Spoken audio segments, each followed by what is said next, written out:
Маш нууц материал.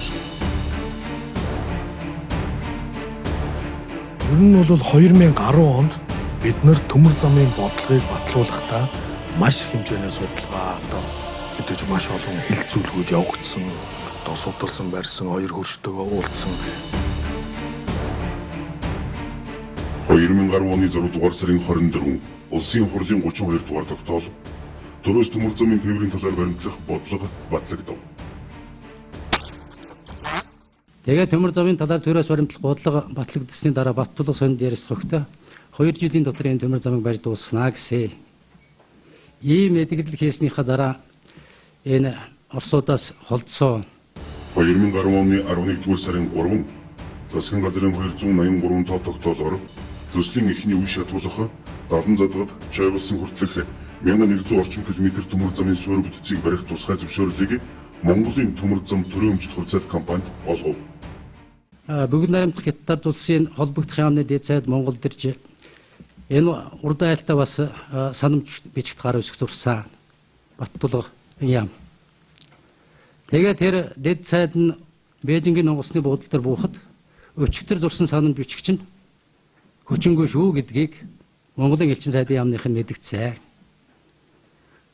Энэ төмөр замын нөхцөл байдлаас шалтгаалаад бүгд найрамдах Хятад улс Монгол улсын харилцаа туйлын төвөгтэй байдал орсон. 2010 оны 12 дугаар сарын 18-нд эндээс бүх зүйл Хятадыг үзэн ядагч их хуримч маань өөрөө тэдэнтэй сүлбэлдэж эхэлжээ. Өнөөдөр бид нар энийг хөрөнгө мөнгөтэй болгохын тулд 49 онд улсын хурлын тогтоол гаргаад хувьчилъя хөрөнгөний бий гэж тэр тогтоол. Ингээд шийдсэн. Тэгээд 49-т хөрөнгө босгохын тулд Оросууд, Хятадууд, Солонгосууд, Японууд ийм чиглэлийн юунуудаар тэр Монголын төмөр зам компани болоод уулзалт хийгээд явах хэрэгтэй ийм компани байгаамаа. Зам тээвэр барилга хот байгуулалтын сайдсан Баттулгын урилгаар Монгол улсад бүгд найрамдах Хятад улсын тэргуунтан Дандон Порт Групп компани ерөнхий захирал Ванг Вэньян ирж төмөр замын ажил авах тохиролцоог хийсэн байна. Одоо бол юу гэж нэхэр нэг энэ төмөр замын ажилд зөвлөх компани гэж Америкийн McKinsey компани гэж шалгарсан байж байгаа. Тэрний төлөөлөгч нар энд байж байгаа. Эдгээр бол ажилдаа бас орцсон байж байгаа. Өнөөдөр энэ одоо баримтчууд нь 5 сарын сүүлээр 6 сарын ихэр бэлэн болох байхаа зүгээр энэ үйл ажиллагаа өнөөдөр эхлээд явж байгаа гэд байгаа боловч энэ хөрөнгө мөнгөтэй энэ компаниуд бол ерөнхийдөө өөрсдөө хөрөнгө гаргаад явж байгаа. Зээлэр бас биш юм байж. Өөрсдөө хөрөнгө гаргаад явж байгаа. Энэний дараагаас бол тэр хөрөнгө мөнгөний асуудал шийдэгдээд явж байна.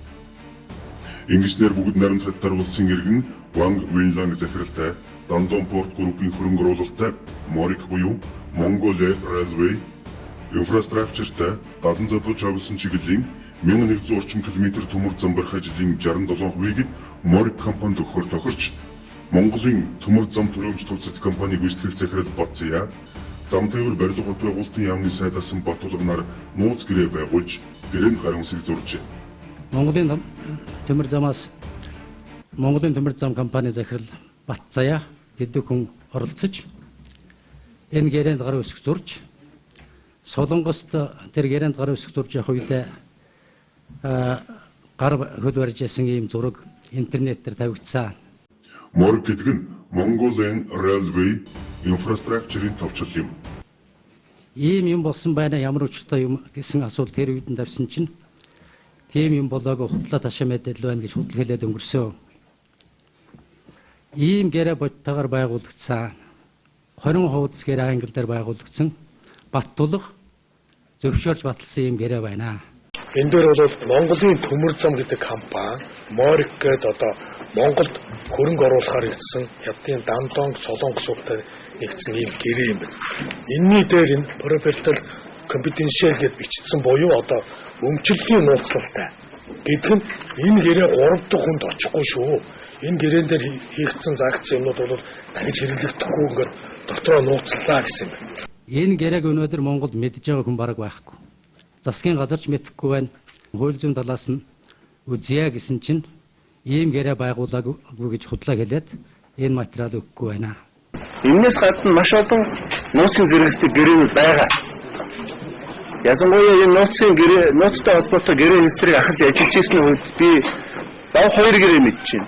Нууцын зэрэгтэй хийгдэж явж байгаа яригдж байгаа гэрээ. Ингэснээр Дандон Порт Группийн захирал Ванг татваргүй офшор бүст буюу Хонконгд Mongolia Railway Limited, MTZ Railway Limited гэсэн 3 компанийг байгуулсан байна. Монголын төмөр замын дэд үтсгэдэг компани Гонконгод байгуулагдсан. Чухам хаана юу хийгээд яваад байгаа нь одоо хүртэл Монголд мэдэгдэхгүй байна. Эдгээр офшор бүсгийн компаниудаар дамжуулан төрөөс төмөр замын төслийн эхний үе шат тулах 70 задгуур чавсан хүртэлх 1100 орчим километр төмөр замын ажлыг Морик компани дөрөх нууц гэрээ байгуулсныг хэлсэнд бүгд наримт хятадулсан иргэн Дандон Порт Группийн ерөнхий захирал Ван Вэнзан $6 сая Камекс компани руу шилжүүлжээ. Тэгвэл Камекс компани хэнийх вэ? Энэ түүхийг судлуул улсын хурлын гишүүн Батулга, түүний охин Намуна, эгч Батулгын төрсөн эгч Цэндуяр, ард гих Батцух нарын үүсгэн байгуулсан бөгөөд хятадын үл таних 3 иргэнтэй хамтарч байжээ. Харин Вангийн Камекс компани руу шилжүүлсэн $6 сая Батулгын эзэмшлийн компаниудуулах баялагын хувь түмэн шигтэн компани их майдэр төсөл рүү шилжүүлсэн байна. Энэхүү компаниг 2014 оны 12 дугаар сарын 22-ны өдрөөс Британийн Виржиний арлуудад буюу жинхэнэ утгаараа офшор бүст байршуулсан бөгөөд First Billion Investments Limited компани эзэмших болсон байна. Хятадын гар хөлгөлдөг бууны нохойнуудтай ярихгүй гэдэг улсын хурлын гишүүн Батулгын үнэн нүүр царай энэ ажээ. Жинхэнэ эх орноо худалдсан нь хэн бэ? Хулгай тойрч эвлэрч болохгүй. Би нэг юмыг л ойлгосон. Ер нь луугэрчин бол луугэрчин түншийг л хайдаг юм байна л. Тийм учраас бид нар нэг тийм эв нэгдэлтэй байна гэд хулгай тойроод бие биенийхээ хулгайг төвчээд ингээд сууж болохгүй.